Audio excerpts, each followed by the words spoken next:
Hello.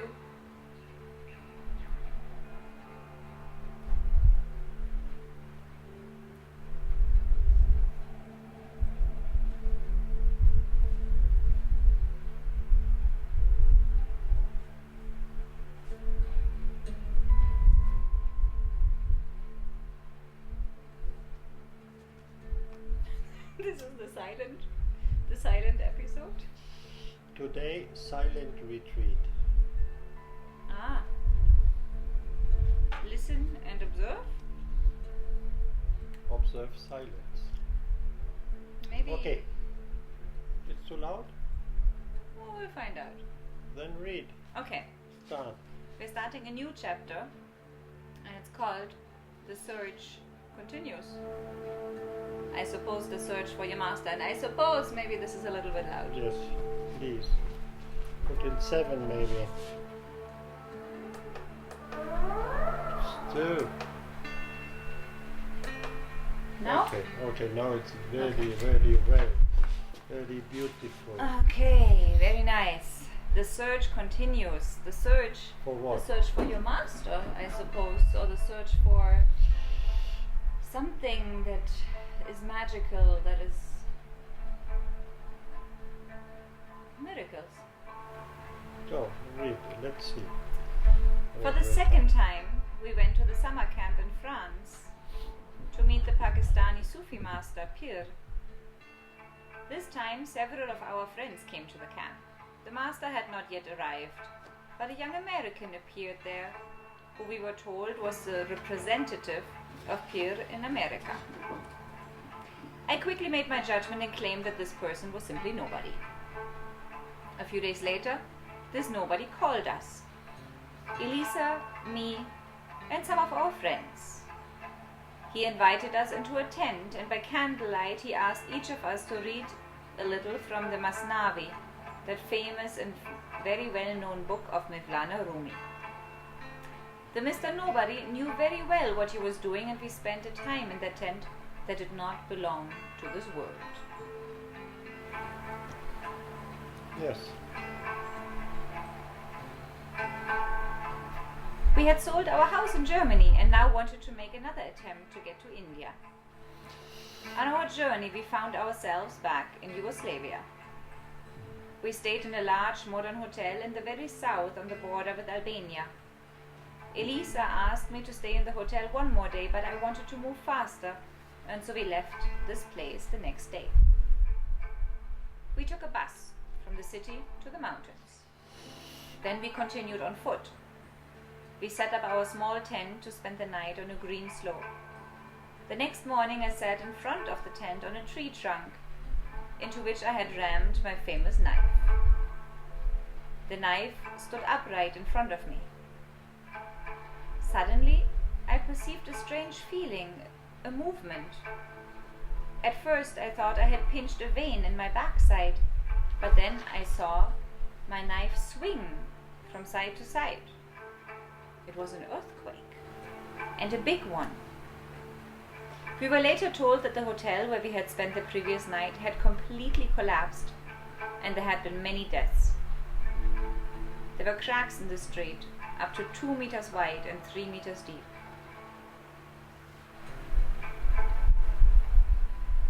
We hear and we obey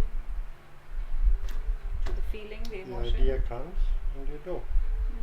She wanted to stay, I said no, we were not. Of course I was the boss. She had to obey, no she had not, but I mean, I said okay, we go. And it was the first time that I felt an earthquake, and it was, wow. I mean, you saw the knife going like that, and then you imagine all these mountains, everything you could see, they had been moving. Yeah. It's also going, No? moving.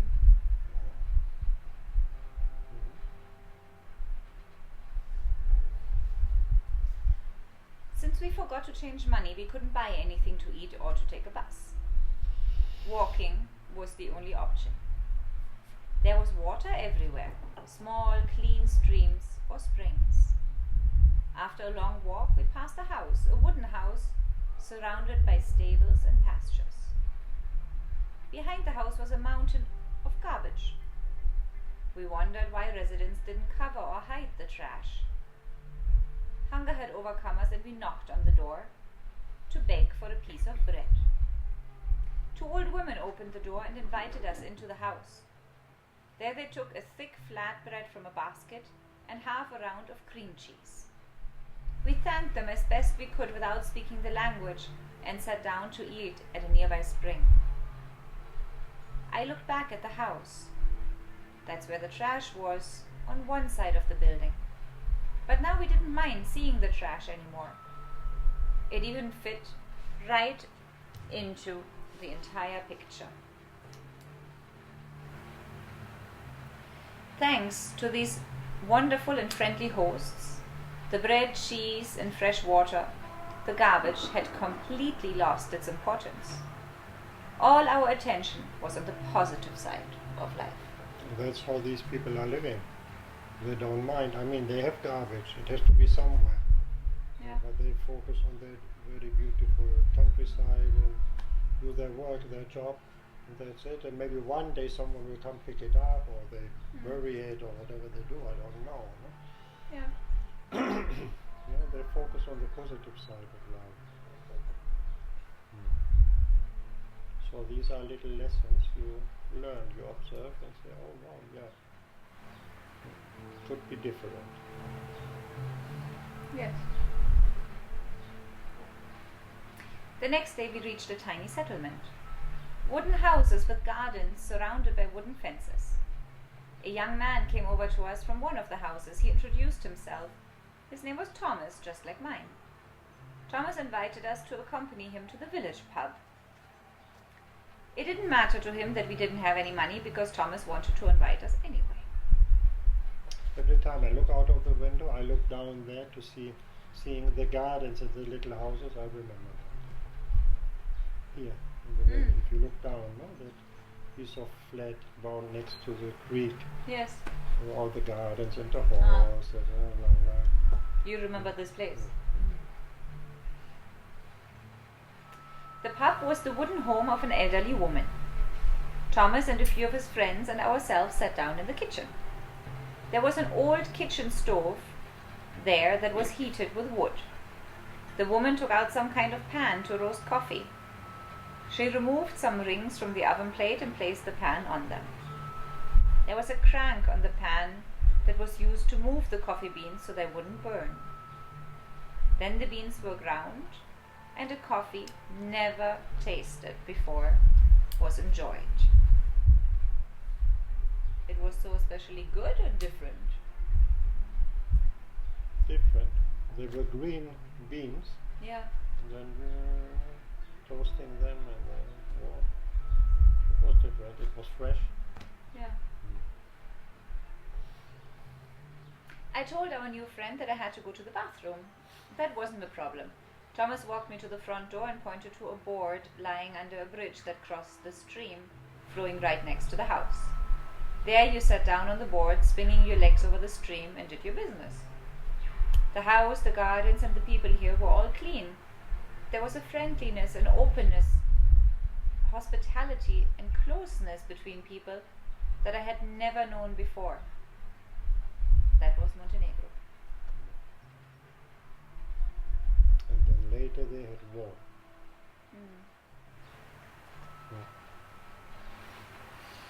Thomas stopped the bus that was passing on the dirt road. There was no asphalt road here yet. He paid and the bus took us, driving around the snowy mountains of Albania to Prizren, a completely oriental city. Suddenly we had minarets, bazaars, tea houses, Turkish baths, wonderful pastries everywhere, and a market full of fruits and vegetables before our eyes. From there we continued to Thessaloniki in Greece. We walked through the industrial area of the city to get to a place where we could hitchhike. It was midday and we were very hungry. To our right was a large gate and a restaurant in the courtyard behind it. We entered and sat at one of the many tables to wait for the waiter, but no one came. After a while we noticed that the people here were almost all dressed the same. A man approached approached our table and asked us to follow him. He led us to a counter where we were served a meal. It turned out that we were in a factory canteen. They were looking, said, it's strange, no? They are wearing all the same dress here, all the deepest communism, or what is that? Yes, it was so friendly. We received food and drink, extremely friendly treatment, and all for free. Well, that was nice. In Turkey, we met up with a few friends from Germany. We drove together to Sile, a small town on the Black Sea. We set up our 2 tents on a long, clean, sandy beach and spent a few days in the sun and in the water. The harassment from some Turkish men towards our woman was somewhat disturbing. When that became too much for me, I performed perhaps my first shamanic act. The skeleton of a larger fish head lay on the beach. I took this head, put it on a stick, and attached several fern leaves to it, as if they were feathers. This figure moved in the wind. Then I painted a circle around our camp with the fish in the middle. From that moment on, no one approached us, and our young women were never harassed again. So why you do that? I mean, where did that come from? Well, No, I never read something before that, or so you do this or that, or no. it seems like But bones it had seem to only be... maybe a negative side later. No one really. However, the following day the police showed up and asked us to leave the beach. A fishing boat capsized during the night and all the fishermen drowned. Because the fish maybe got angry. Said, what are you doing with me? No. The bodies would all wash up on the beach one by one, police officials told us. One of the dead men was already lying some distance away, half in the water and half on the sand. So we dismantled our camp and returned to Istanbul. We had told our friends about Metin and the Derga and advised them to go there one evening. They went to the bookstore, and from there they were taken to spend the night with the dervishes. Myself and Elisa stayed in the hotel. I felt uneasy about returning to this place, without knowing why. I refused to see Metin and his people again. An inexplicable malaise, fear, or anxiety made it impossible for me to accompany our friends. The next day, I found out that they had asked about me and told me that I was welcome there at any time. The friends experienced nothing out of the ordinary that night in the Derga. Soon afterwards, they made their way home to Germany again.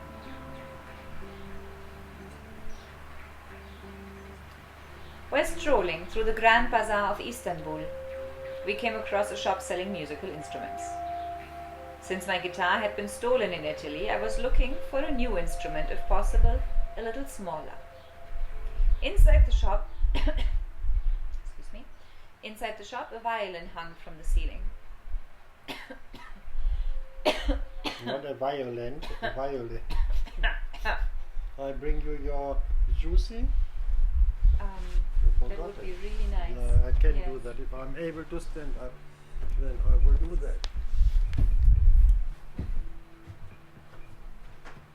No, go on reading. I'm listening.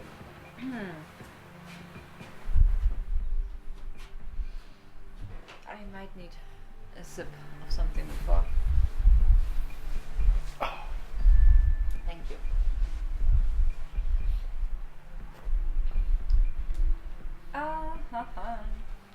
Inside the shop, a violin hung from the ceiling. I asked the owner of the shop about the price of the violin. It's very expensive for you, was his answer. And he just said, for you. Not it's a very expensive violin. No, it's simply it's expensive for you. Why is it so expensive for me? I want you to know. Because you have your pockets full of money and can therefore pay a lot, the man explained. How would he know?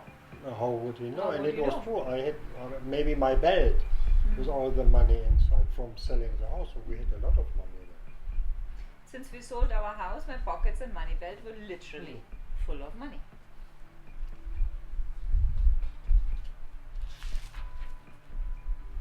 I gave up and bought my violin in another shop, not in the bazaar, but on the street. However, I felt an enormous curiosity to find out more about the strange violin seller in the bazaar. There was a tea house opposite his shop. We sat down comfortably there and I watched the shop. At the entrance, in front of the door, there were some baskets with flutes and various types of wooden wind instruments. After a while, I walked over, took one of the bamboo flutes typical in Sufi music out of the basket, and waited for the owner to be able to pay for it. The man came, snatched the flute from my hand, Really angrily. and put it back in the basket. You will never learn to play this instrument, were his harsh words. A minute later, a tourist came with a camera on his chest, shorts, and a Hawaiian shirt, pulled the flute out of the basket, paid for it, and disappeared into the crowd. And I never learned to play neither the violin nor the ney, that bamboo flute. So what was that? Well, so if you are able to feel astonished, then you say, what is here now? I mean, what is happening here? How can he know? I have the money. Maybe he just suggested because I was a tourist or whatever. But then that thing with the flute. Yeah. I mean, the flute for maybe it would now be €2 or whatever. You sold it to that guy. But you know. You know, that was to try to pinch me, to come back and say, what the fuck is that here? I mean, what are you? Who are you? And he would have said, like the guy in the bookshop, okay, tonight you come to that. If you want to learn something, you come to that place, and I bring you somewhere. No? Do you know if that man from that shop is also part of the same order? Was part of the same order? No. I never heard about that, so I don't know. But there are a lot of orders in Sufi orders in Istanbul. You play flutes now. A little bit. But the ney? The ney, a very little bit. Because he put a curse on me, that guy. He said, or you come here and learn with us, or you will not play the flute. Since it was our idea to go to India, we started swallowing malaria tablets and looking for a ride to Afghanistan, Pakistan, or even India in the world-famous pudding shop, the meeting place for all travelers and hippies in Istanbul. It's still there? Yeah, but now it's very modern. Now it has It's nothing not to fun. do with what it used to be. It was really full with the strangest people. There were maybe 50 or 100 vans or cars parking next to the Blue Mosque. That is now a park. They cannot park there. And then you had a big sign? Board? Like a blackboard. Yeah. And Kathmandu, €30. Delhi, €50. And you would find out who it is and they would take you. Yeah. For nothing. That was a time when still a lot of people were going to Afghanistan. It was still nice there.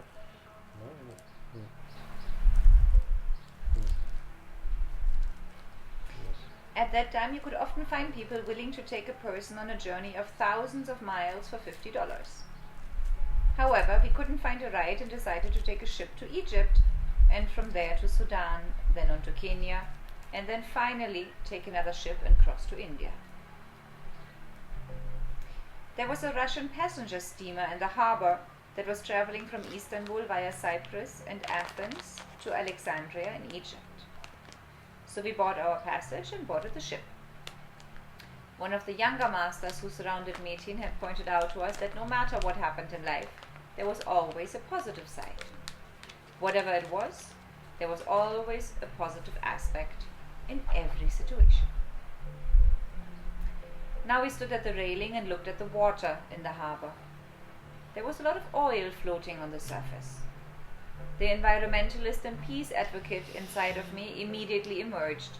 Just as I was about to rant about the irresponsible Turks, the young master's words came to mind. Have you noticed what wonderful colors are reflected in the water here? I asked Elisa. So you turned it around. What wonderful colors are reflected in the water, because the oil would reflect the rainbow color. It was not our harbour, it was not our job to clean it. We don't know what is all there. I mean, we shouldn't mind about it. We should enjoy the moment. No? They were wonderful colors. No. We were the only West Germans on our steamer and were avoided by everyone. We ate. Avoided? Someone told us, maybe these black people we met later from the embassy, they were forbidden to talk to us. We were Western Germans, and they said, look, you see now in Athens where we stopped, you see they go out always in groups of 10 people, and one of the 10 is a spy, and they don't know, so that no one will get lost. They knew it because they were working in the embassy in Moscow. So no way to talk to no one. We ate alone in the dining room and no one spoke to us in our cabin. A few days later we met some black people who were working as diplomats in Moscow and were on the way to their homeland Sudan for vacation. They often invited us into their luxurious cabin and told the most incredible stories about Moscow and their work. Their experiences confirmed our already fantastic opinion about communism. One of our new friends asked me where we were taking this trip and what we were looking for. I told him I was looking for God. He smiled, pulled out a piece of paper and wrote his address on it.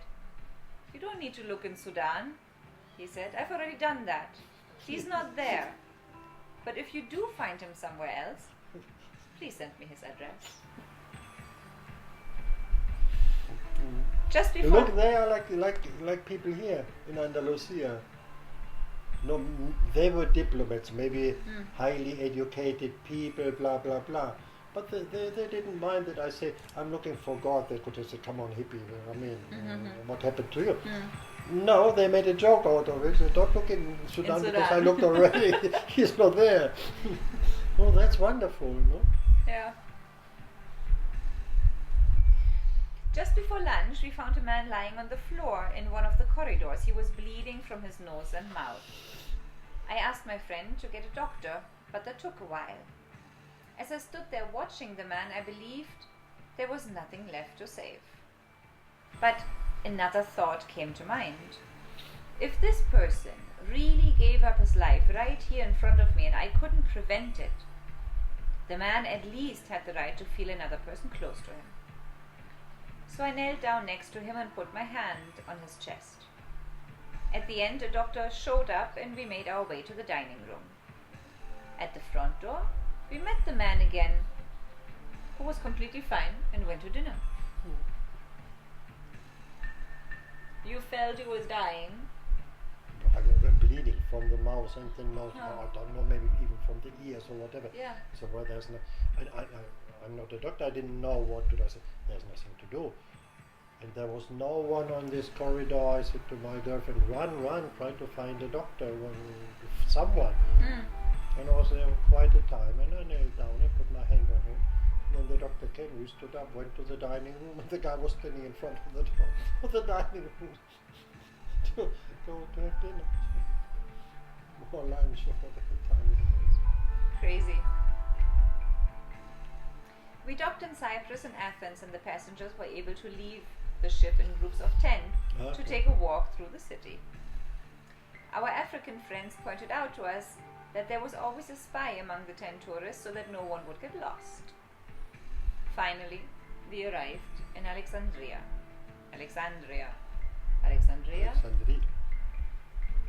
That was Africa. Completely different from the Orient. The Orient seems lighter, more playful and subtle. Here, everything was strong, earthbound, more animal-like. Beautiful in a different way.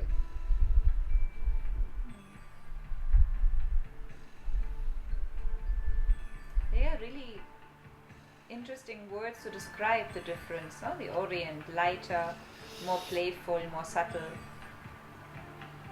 And then Egypt. No, it seems Orient seems to be like this spiritual. Everyone is laughing and everyone. It's light, no? And alive. And alive. In Africa, it's also alive, but of course they're also very dark and black.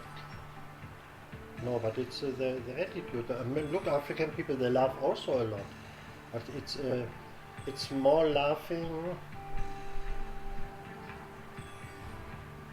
about your life, laughing to be funny. No, in India, not. They do not laugh to be funny. No, they are subtle. No, it's completely different, the feeling. Oh, there could be a dog attack any moment. No problem. Hi. It's just Hi a there. monster. Oh, you're wet. You went to the river? Yes? Okay. Food is not ready yet. Sorry. No, not ready yet. Okay. Whoa. Okay. Well, I said dog attack, no? So then problem. what to do?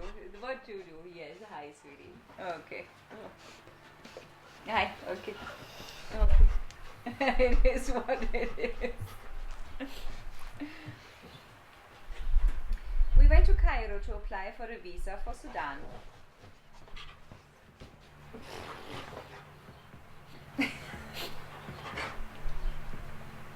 At the consulate, we were told that they would only issue a visa to enter Sudan within 3 days and then stay there for a month. Huh? I don't understand that. At the consulate, we were told that they could only issue a visa to enter Sudan within 3 days and then stay there for a month. Ah, okay. So you have So a you had you have to a pass window all of Egypt in 3 days. Okay. And they gave you to enter Sudan in 3 days. You have to be there at the border, and then you get 1 month in Sudan to go through Sudan. Our plan was to travel slowly up the Nile to get to know Egypt. No, they said that was impossible. I am not used to lying, but here an idea emerged that could perhaps solve our problem. I told the Sudanese that we were traveling by bicycle and that it was obviously impossible to cover more than 1,000 kilometers to the Sudanese border in just 3 days. The entire consulate staff showed up to shake our hands. They called everyone. We were standing there, they called everyone. Look at these guys. They're going with their teeth throughout Egypt on a bicycle.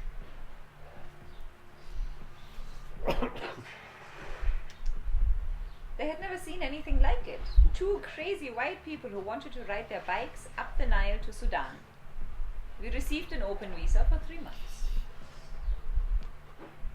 We took a shared taxi to Marsa Matruh, a small town on the Mediterranean coast. It happened there one evening that a few young people attacked us with stones, and we were ultimately saved by an older man who was the porter at a nearby hotel. He took us to his home and apologized for the young people's behavior. According to him, my companion's clothing could have been the reason for this hostile attitude. She wore long blue robes, and in this part of Egypt, women in one of the large oases wore blue. Added to this were her skin color, eyes, and hair. She could very well be a young girl from the Shiva oasis. And on top of that, she was running around with a tall, blonde, long-haired European, or even American. Or even American, worse. American is worse. No bueno, no? No bueno.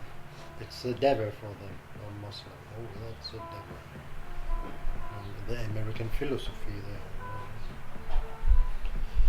We spent the evening with the porter's friendly family. They invited us over for dinner, during which the television was on the whole time. The Egyptian president appeared on the screen several times. Each time, all families stood up out of respect for the statesman. By now, I had learned to show respect even though I didn't know for who or what. Well, that's a good learning. That's a good learning, yes. Be friendly, they are friendly to you, so do the same thing. Not for the president, but out of respect for the hospitable family, I also stood up.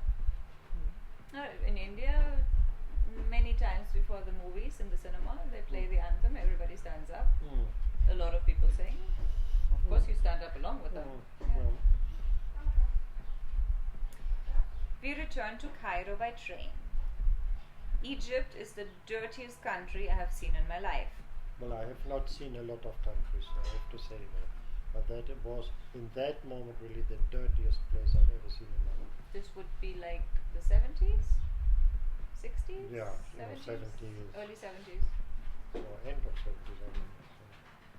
Yes. In the city, we could only walk around with a handkerchief over our mouth. It smelled so bad there. One street was always left clear between the blocks of houses. The other was often filled with garbage, up to the 3rd floor. Whoa! Well, that you couldn't description... pass, it was absolutely full. Maybe 10 meters high, full with garbage. Wow. So you could enter the house from one side, but not from the other. No, there was this block here, Yeah. in the middle all garbage, so you could go into this block from this side and into this from that. And then the next street again was full with garbage. So would you say they had a garbage problem? They had a problem, I mean, of money or of organization or whatever. But that was smelling. In the heat also. Garbage in the I know bad smells. I know bad smells from India, from canals, and like terrible situations. And usually it's like, I mean, all of India has a certain smell, but then you pass it and it gets stronger, and then you pass it again and it's okay. We had a friend who was studying, one of the dervishes from Istanbul, the son of a master from America. He was studying there Arabic, and he said, if you go to the mosque, you have to take your own carpet. It's all full with pee. Inside the mosque. So I mean, the philosophy of this. So apparently, it was not only a problem of money. It was a problem of education. Garbage in the courtyards, on the fire escapes, and window ledges. You were looking to the next house, and all the, how you call that, window ledges. Yeah. There were window sills, window ledges. In the restaurant, the lipstick of the last person who drank coffee from this cup was still found on the edge of the cup. In a small tea house... Well, if you would have seen the person before, it would have been a very nice woman, maybe you wouldn't mind. But I couldn't eat nowhere. I got so sick, and I supposed all that happened to me because I lied to these people. You didn't go to No. the We had to return immediately from Egypt just to save my life, to go back to Germany. And the whole thing was cancelled. Oh. In a small tea house, we were amazed at the black floor. No, these were all flies that flew up every time someone entered the restaurant. The guests simply dumped the rest of the tea glasses with all the leftover sugar onto the floor. I got so sick that in the end we could only eat at the Hilton Hotel Pizzeria. Because I had lost a lot of weight, I couldn't even carry my luggage up the stairs. The only clean place we saw was on our train ride through the slums of Cairo. There, the laundry was bleached white and hung neatly on the line to dry in front of the corrugated iron huts. My girlfriend was touched inappropriately on the street, and the remains of a half-eaten apple were thrown in my face. No, Egypt wasn't for us. Could it be possible that this was all a result of my lies at the consulate? That lie. No, that could be. No, I mean, don't do these things. Don't do it. And you in one moment you make it half as a joke or whatever. No. We told you not to lie. You know you are not a liar. You cannot lie. You will not lie. You do not lie. So don't do it. We bought 2 plane tickets to return to Germany. return tickets as we planned to continue with our planned trip as soon as I regained my strength. So Egypt, Germany, Germany, Egypt you booked. After the plane took off from Cairo... And that was not like now 30 euros. It was maybe 800 marks each ticket. But then they gave us the money back from the flight back. We said, no, we don't want to go back, and they gave us the money back. They returned it. Half price. After the plane took off from Cairo, we flew over the pyramids of Giza. Since we hadn't visited them, we could at least see these famous buildings from the air. The captain pointed out that at the moment we flew over those pyramids, we no longer had any radio contact. All radio contact was lost, overflying these strange structures, flying over these strange structures. No contact with anything or anyone.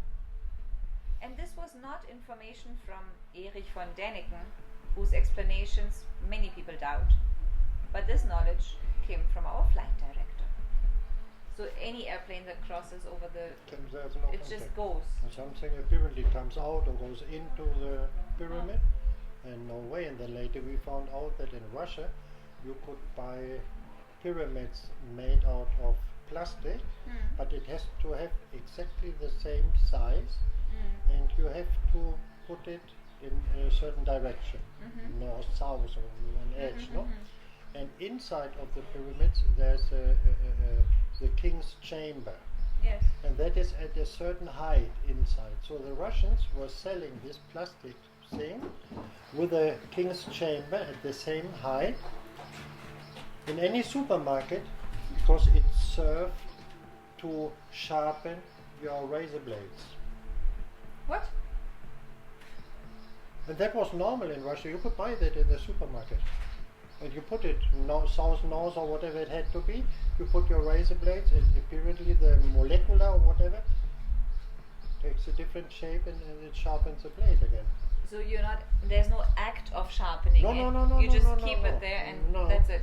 And then the hippies came to that idea. They were building these pyramids in their garden, and saying if you sit there and maybe your head is just at the same height of that, or maybe you become more intelligent or live longer or whatever. That was for a long time quite fashionable.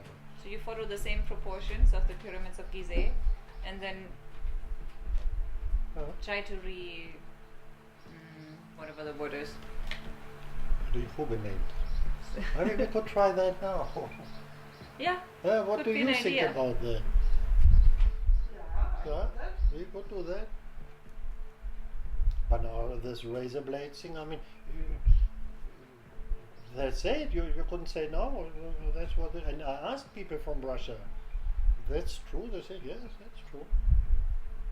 And then Gillette probably came in and killed that. I said no, that cannot be. That cannot be. We need to sell more. Also, how many things might be out there we really don't understand. Like now you maybe can run a car on water. Or we have all this big discussion destroying the planet, and that's since years. Apparently that you can run the car on water. The first guy they killed him, and the next guy they make him disappear or whatever.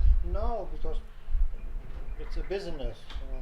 We don't want that. I'm laughing because of the meme.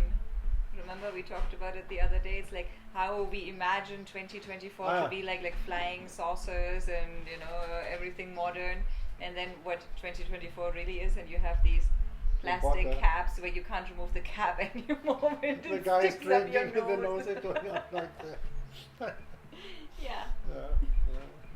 Well, we are living in the future now. Okay, last paragraph. Finish. For this chapter. At the time, after we sold our own house, we were living in a room in a friend's house. These friends had a small son, 3 years old. Nobody knew we were on our way back. Yeah, of course, because you were on your way to India in reality, right? Everyone believed we were still on our way to India. Early in the morning, at the time we landed in Germany, Govinda, the little boy, announced to his parents, "Thomas is falling from the sky." After lunch, we arrived at our friend's house. At the age of 3, we still feel things and think about them less. That's it. Govinda. So you fell out of the sky. Nice guy. Nice looking boy. Okay? Finished. No. Finished. Goodbye. Finished for today.